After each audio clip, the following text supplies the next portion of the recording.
তো hello' everyone welcome back to our another video' so' আজি কিছু সময় পূৰ্বে ফাইনেলি এডুকেশ্যনেল নটিচ এখন প্ৰকাশ পাইছে SSVHSৰ ফালৰ পৰা যিখন নটিচত তোমালোকৰ 2024ত হ'বলগীয়া অৰ্থাৎ 2024 বৰ্ষত হ'বলগীয়া BSc medical technology and diploma in পেৰামেডিকেলৰ বিষয়ে ইনডেপ্থ ইনফৰমেশ্যন দিয়া আছে লাইক তোমালোকৰ এক্সামৰ চিলেবাছ কি হ'ব নিগেটিভ মাৰ্কিং থাকিব নেকি লগতে তোমালোকৰ কোনকেইটা কোৰ্চ আছে আৰু দুটামান নতুনকৈ কোৰ্চ এড অন হৈছে টোটেল কিমানটা কোৰ্চ আছে এডমিট কাৰ্ড কেতিয়া ৰিলিজ হ'ব অনলাইন এপ্লাই কেতিয়া ষ্টাৰ্ট হ'ব কেতিয়া হ'ব A to Z চ' আজিৰ ভিডিঅ'টোৰ জৰিয়তে গোটেইখিনি বস্তু কভাৰ কৰা যাব এই নটিচখনৰ এটা পেজৰ ওপৰত থকা ইম্পৰ্টেণ্ট পইণ্টখিনি তোমালোকৰ লগত শ্বেয়াৰ কৰা যাব চ' ভিডিঅ'টো প্ৰথমৰ পৰা শেষলৈ চাবা যাতে এই ভিডিঅ'টোৰ জৰিয়তে তোমালোকে গোটেইখিনি বস্তু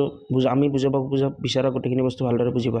আৰু যদিও তোমালোকে অনাগত দিনবোৰত এনেকুৱা ধৰণৰ আপডেটবোৰ বা ইনফৰমেশ্যনবোৰ টাইম টু টাইম পাবলৈ বিচাৰা ডেফিনেটলি তোমালোকে আমাৰ এই চেনেলটো ছাবস্ক্ৰাইব কৰাৰ লগতে বেল বটনটো অল চেট কৰি ৰাখিবা যাতে আহিবলগীয়া দিনৰ অৰ্থাৎ অনাগত দিনবোৰত আপডেটবোৰ টাইম টু টাইম পাই থাকা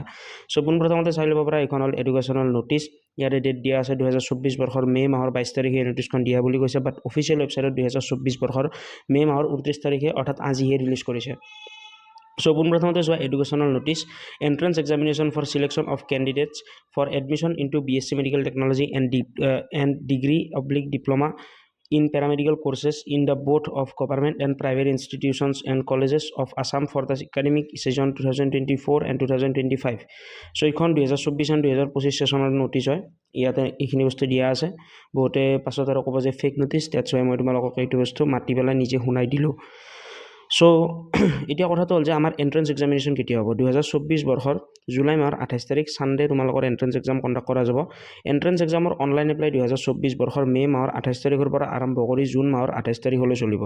এই টাইম ডিউৰেশ্যনখিনিৰ ভিতৰত তোমালোকে অনলাইন এপ্লিকেশ্যন কৰিব লাগিব ইয়াতে কোনো ধৰণৰ অফলাইন এপ্লিকেশ্যন ফৰ্ম জমা ৰখা নহয় বহুখিনি ষ্টুডেণ্টে এটা কনফিউজনত থাকে যে আমাৰ BSc মেডিকেল টেকনলজি বা ডিপ্ল'মা কোৰ্চৰ বাবে আমাৰ অফলাইন এপ্লিকেশ্যন হয় বাট এইটো টোটেলি ৰং আমাৰ 2022 বৰ্ষতে ফাৰ্ষ্ট বছৰ BSc মেডিকেল টেকনলজি কোৰ্চটো লঞ্চ কৰা গৈছিল সেই বছৰতে offline form fill up submit হৈছিল বাট 2023 আৰু 2024 অনলাইন ফৰ্ম ছাবমিট হ'ব ইয়াতে কোনো ধৰণৰ অফলাইন ফৰ্ম তোমালোকে ছাবমিট কৰিব নালাগে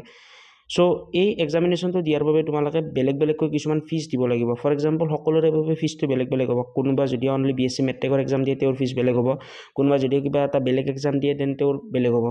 চ' BSc মেট্ৰিক এণ্ড ডিপ্ল'মা দিলে তেওঁৰ ফিজটো আৰু বেছি হ'ব চ' বেলেগ হয় ইয়াৰে ফিজটো এনেকুৱা নহয় যে BSc নাৰ্ছিঙত যেনেকৈ 1500 টকা লোৱা গৈছে বা তেনেকুৱা নহয় ইয়াতে সকলো কেটেগৰীৰ বাবে বা এক্সামিনেশ্যন হিচাপত ফিজটো বেলেগ হয় আৰু বহুখিনি ষ্টুডেণ্টে এটা বস্তু কয় যে পে'মেণ্টটো কৰাৰ লগে লগে ছাকচেছফুল নহয় বহুখিনি ষ্টুডেণ্টে নটিচখন পঢ়ি নাচায় চ' তোমালোকৰ ইয়াতে নটিচখনত ক্লিয়াৰলি লিখা আছে চাব পাৰা যেতিয়া তোমালোকে এপ্লাই কৰিবা এপ্লাই কৰাৰ 72 ঘণ্টাৰ পিছত সেই তোমালোকৰ অনলাইন এপ্লিকেশ্যনত কৰা পে'মেণ্টটো তোমালোকৰ এপ্ৰুভ হ'ব বা ছাকচেছফুল হ'ব তাৰ আগত ছাকচেছফুল নহয় আৰু সদায় বেংক অপেন টাইমত পে'মেণ্ট কৰিবা বেংক অপেন টাইমত যেতিয়া পে'মেণ্ট কৰিবা তোমালোকৰ পে'মেণ্টটো অতি সোনকালে এপ্ৰুভ হৈ যায় চ' ইয়াৰ পিছত নেক্সট আহিব যে আমাৰ এন্ট্ৰেন্স এক্সামিনেশ্যনৰ চেণ্টাৰ ক'ত আছে ইয়াৰ আগৰ বছৰ ইমান জেগাত এক্সাম চেণ্টাৰ নাছিল বাট আমাৰ ডে বাই ডে এক্সাম চেণ্টাৰটো ইনক্ৰিজ কৰা গৈছে কাৰণ ডে বাই ডে কম্পিটিশ্যনো বহুত বেছি বাঢ়ি আছে প্ৰথম বছৰ যদিও মই ক'বলৈ যাওঁ প্ৰায় 1800 আশে-পাশে ষ্টুডেণ্ট আহিছিল 1500 প্লাছ কেণ্ডিডেটে এপিয়াৰ হৈছিল এক্সামটোত but 2023 according to last year data last year almost 4793টা কেণ্ডিডেটে এই এক্সামটোত এপিয়াৰ হৈছিল আৰু এইবাৰ মই এক্সপেক্ট কৰোঁ যে 6500 বা 7000ৰ আশে-পাশে কেণ্ডিডেটে এইবাৰ এপিয়াৰ হ'ব আৰু ইয়াতে ছিট কেপাচিটিও বেছি নাই কিমান কি আছে সেইখিনি আমি আগলৈ গৈ ডিছকাশ্যন কৰিম বাট ইয়াতে ছিট কেপাচিটিও সিমান নাই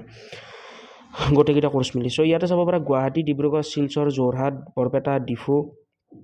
তেজপুৰ কোকৰাঝাৰ লখিমপুৰ এইকেইটা ডিষ্ট্ৰিক্টত তোমালোকৰ এক্সাম চেণ্টাৰ পৰিব আৰু এইটো OMR বেষ্ট এক্সাম চেণ্টাৰ হ'ব বা OMR বেষ্ট অৰ্থাৎ তোমালোকে হাতেৰে টিক মাৰ্ক কৰিব লাগিব কেনেকৈ কি কৰিব লাগিব সেইখিনিৰ ওপৰত এটা ডিটেইল ভিডিঅ' বাৰু দি দিয়া যাব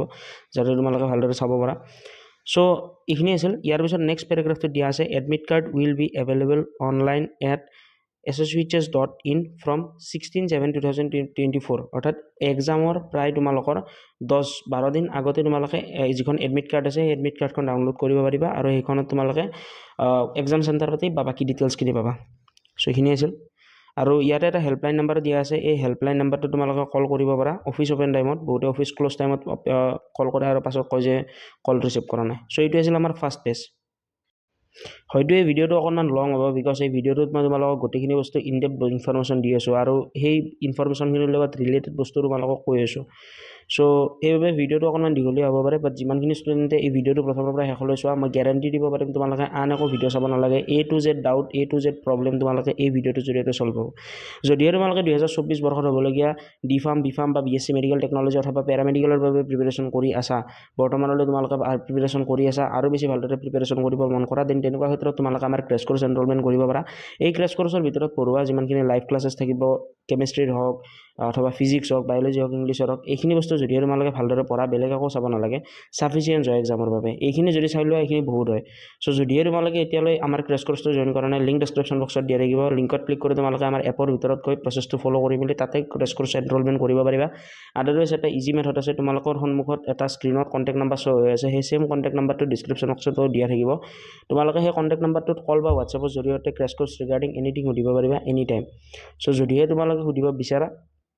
বা ক্ৰেছ কোৰ্চ ল'ব বিচাৰা, প্ৰিপেৰেশ্যন আৰু বেছি ভালদৰে কৰিব বিচাৰা, দেন তোমালোকে ক্ৰেছ কোৰ্চ জইন কৰিব পাৰা, লিংক ডেছক্ৰিপশ্যন বক্সত দিয়া থাকিব। At the time of enrolment coupon code use কৰিবা OFF200, দেন ইনষ্টেণ্টলি ডিছকাউণ্ট পাবা 200 ৰুপিছৰ আৰু ইফেক্টিভ প্ৰাইচ পাবা 1049 ৰুপিছ। এই 1049 ৰুপিছৰ বিনিময়ত তোমালোকে লাইভ ক্লাছ পাবা, হোৱাটছএপ ছাপোৰ্ট পাবা, exam strategy, recorded classes, PDF notes, quizzes, mock test, weekly test, লগতে doubt solving session, previous year question পাবা, লগতে এনেকুৱা ধৰণৰ বিভিন্ন বস্তু পাবা। চ' যদিহে তোমালোকে এই এক্সামৰ বাবে প্ৰিপেৰেশ্যন কৰিম বুলি ভাবিছা, দেন তোমালোকৰ বাবে এইটো ওৱান ষ্টপ চলিউশ্যন হয়। এই ক্ৰেছ কোৰ্চৰ ভিতৰত যিমানখিনি ষ্টুডেণ্টে যিমানখিনি টিচাৰ আছে তোমালোকক এডুকেট কৰি আছে, তেওঁলোকে নিজে বৰ্তমান সময়ত BPT বা এনেকুৱা ধৰণৰ বিভিন্ন কলেজৰ পৰা পঢ়ি আছে, যিখিনি টপ কোৱালিটি থকা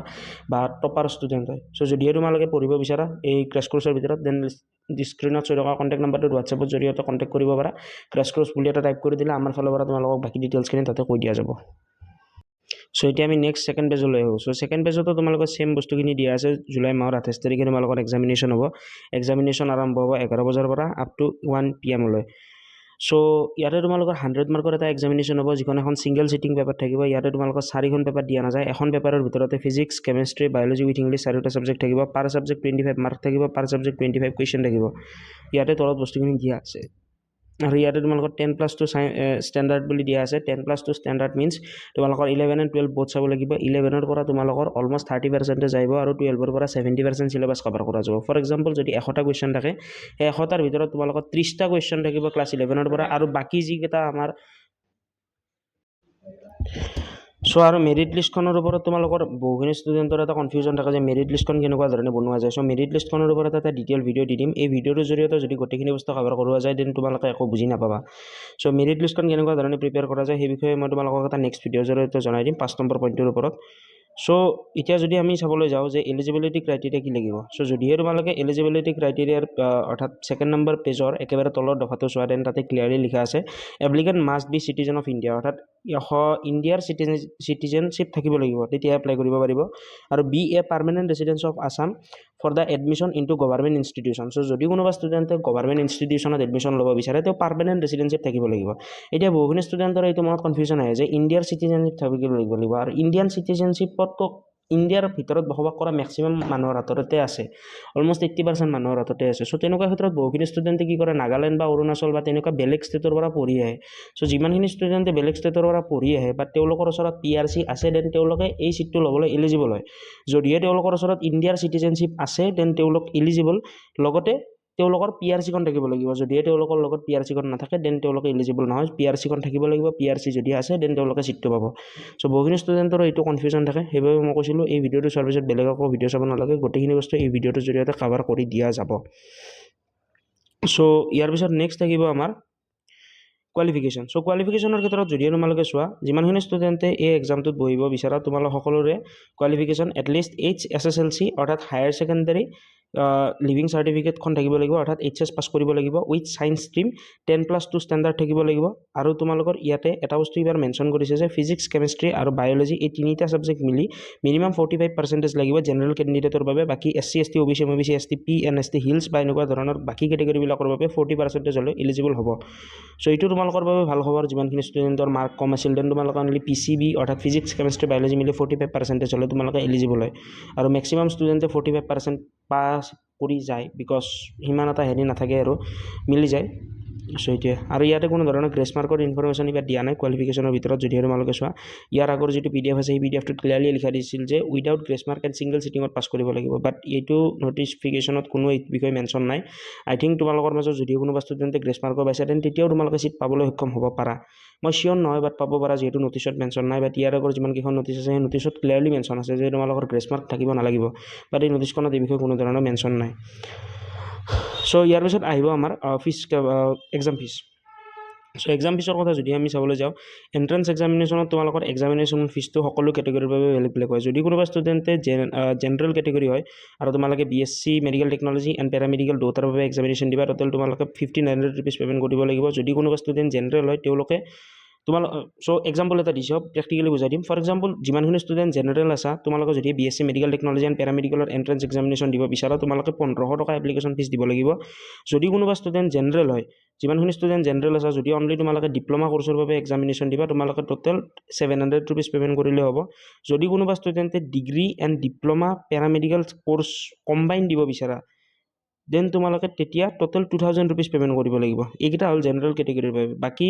ৰিজাৰ্ভেশ্যন কেটেগৰী যাৰ আছে ফৰ এক্সাম্পল ধৰি লোৱা তোমালোকৰ SC ST OBC NCL বা এনেকুৱা ধৰণৰ বাকী কেটেগৰীবিলাকৰ বাবে 1200 টকা লাগিব BSc medical technology and degree in paramedical কোৰ্চৰ বাবে আৰু যদি কোনোবা ষ্টুডেণ্টে ডিপ্ল'মা কোৰ্চ কৰিব বিচাৰা যাৰ SC ST OBC হয় তেওঁলোকৰ 550 rupees লাগিব আৰু যোনখিনি ষ্টুডেণ্টে ডিপ্ল'মা আৰু ডিগ্ৰী দুটা পেৰামেডিকেলৰ বাবে এক্সাম দিবা তোমালোকৰ 1600 ফিজ লাগিব যদি কোনোবা ষ্টুডেণ্টে PWBD কেটেগৰী বা দিব্যাংগ কেণ্ডিডেট হয় তোমালোকৰ এপ্লিকেশ্যন ফিজটো টোটেলি ফ্ৰী হয় তোমালোকে 1 টকা পে'মেণ্ট কৰিব নালাগে চ' ইয়াৰ পিছত আহিব যে আমি এপ্লিকেশ্যন ফিজটো কেনেকুৱা ধৰণে পে'মেণ্ট কৰিম ইয়াৰ পিছত আমি এটা ডিটেইলি ভিডিঅ' বনাম যিটো ভিডিঅ'ত আমি এপ্লিকেশ্যন পৰা ষ্টাৰ্টিং টু এণ্ড শেষ কৰিম এপ্লিকেশ্যন ফৰ্ম কেনেকৈ প্ৰিণ্ট কৰিব লাগে A to Z বস্তু জানিম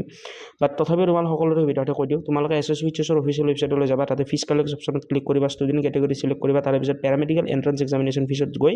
তাৰে পৰা তোমালোকে কোৰ্চটো চিলেক্ট কৰিবা কেটেগৰী চিলেক্ট কৰাৰ লগে লগে তোমালোকৰ নিজে নিজে আহিব তোমালোকে ক'ত কেনেকুৱা ধৰণে কিমান পে'মেণ্ট কৰিব লাগিব সেইখিনি আমি প্ৰেক্টিকেলি অহাকালি কৰি চাম চ' এই ভিডিঅ'টোৰ জৰিয়তে এইখিনি ক'ব লগা আছিল বাট শেষ কৰাৰ আগতে আৰু এটা বস্তু কৈ দিওঁ এই ভিডিঅ'টোত মই তোমালোকক কৈছিলোঁ যে আৰম্ভণিতে কিমানকেইটা কোৰ্চ আছে BSc মেট্ৰিকৰ আণ্ডাৰত চ' সেই কোৰ্চকেইটাৰ বিষয়ে আজিৰ ভিডিঅ'টোৰ জৰিয়তে ক'ম চ' সেইখিনিও আমি শেষ কৰাৰ আগে সেই কোৰ্চকেইটাৰ বিষয়ে জানিম নেক্সট ইয়াৰ পিছত আৰু বেলেগ বেলেগ ধৰণৰ ভিডিঅ' আহিব ৰিগাৰ্ডিং BSc মেট্ৰিক পেৰামেডিকেল বা বেলেগ বেলেগ টপিকৰ ওপৰত চ' যদিও তোমালোকে এতিয়ালৈ ক্ৰেছ কোৰ্চ জইন কৰা নাই জইন কৰি ল'বা স্ক্ৰীনত কণ্টেক্ট নাম্বাৰ শ্ব' হৈ আছে তোমালোকে সেই কণ্টেক্ট নাম্বাৰত কল বা হোৱাটছআপৰ জৰিয়তে যদি মেছেজ কৰা আমাৰ টীমৰ ফালৰ পৰা অতি সোনকালে তোমালোকে ৰিপ্লাই পাই যাবা চ' ইয়াৰ পিছত আমি চাওঁ যে কিমানকেইটা কোৰ্চ আছে BSc মেট্ৰিক এণ্ড পেৰামেডিকেলৰ আণ্ডাৰত চ' যদিহে তোমালোকে diploma course and degree course চোৱা টোটেল তোমালোকৰ অলমষ্ট গম পাবা যে 15 + 12 = 27 টোটেল 27টা কোৰ্চ আছে লাষ্ট ইয়াৰ আছিল আমাৰ টোটেল 25 কোৰ্চ বাট এইবাৰ আমাৰ চিট কেপাচিটিটো ইনক্ৰিজ কৰা গৈছে বা কোৰ্চেছো ইনক্ৰিজ কৰা গৈছে এইবাৰ টোটেল কোৰ্চ হ'ল 27টা লাষ্ট ইয়াৰ আছিল 25টা এইবাৰ কৰা গৈছে 27টা চ' এইবাৰ তোমালোকৰ হাতত অপৰচুনিটি বহুত বেছি আছে যদিহে তোমালোকে এটা ভাল মাৰ্ক ল'ব পাৰা এইবাৰ তোমালোকৰ বাবে লাষ্ট সুযোগ ভাল এটা কোৰ্চত চিট ল'বলৈ BPT bachelor in physiotherapy most valuable course আজিৰ ডেটত তুমি তেওঁলোকে যদি চাবলৈ যোৱা BPT কোৰ্চ যিমানখিনি ষ্টুডেণ্টে নেক্সট ইয়াৰৰ পৰা কৰিবা তোমালোকে নিটৰ আণ্ডাৰত এণ্ট্ৰেন্স এক্সাম দিব লাগিব বাট এইবাৰ দিব নালাগে চ' এইকাৰণে ভালকৈ প্ৰিপেৰেশ্যন কৰা আৰু প্ৰিপেৰেশ্যন কৰি আছা আৰু ভালকৈ প্ৰিপেৰেশ্যন কৰিব বিচাৰা দেন ক্ৰেছ কোৰ্চ জইন কৰা 110% গেৰাণ্টেড ৰিজাল্ট পাবা যদি আমি দিয়া বস্তুখিনি ফ'ল' কৰা আমাৰ সেইখিনি বস্তু বাহিৰে বেলেগ একো নাচালেও তোমালোকৰ হৈ যায় চ' এইখিনি আৰু যদি লোৱা নাই লৈ ল'ব পাৰা বাকী এতিয়া আমি 1 by 1 ডিপ্ল'মা কোৰ্চৰ কথা ক'ম তাৰে পিছত আমি ডিগ্ৰী কোৰ্চৰ কথা ক'ম ডিপ্ল'মা কোৰ্চৰ ভিতৰত প্ৰথমে আছে diploma in medical laboratory technology next আছে diploma in medical radiography technology next আছে diploma in cardio care technology next আছে ডিপ্ল'মা ইন ফিজিঅ'থেৰাপি তাৰে পিছত আছে ডিপ্ল'মা ইন ICU টেকনলজি তাৰে পিছত আছে diploma in physician assistant course এইটো আমাৰ নতুনকৈ কোৰ্চ এটা হৈছে তাৰে পিছত আছে diploma in emergency and first aid এটা পুৰণি course diploma in OT anaesthesia আৰু আমাৰ বাকী যিমানকেইটা আছে সেইকেইটা মিলি এই কোৰ্চটো কৰা যায় নেক্সট আছে ডিপ্ল'মা ইন ডায়ালিচিছ টেকনিচিয়ান নেক্সট আছে এনাষ্টেচিয়া টেকনিচিয়ান নেক্সট আছে আমাৰ ৰেডিঅ'গ্ৰাফি এণ্ড ইমেজিং টেকনিচিয়ান তাৰে পিছত আছে ডিপ্ল'মা ইন পেৰামেডিকেল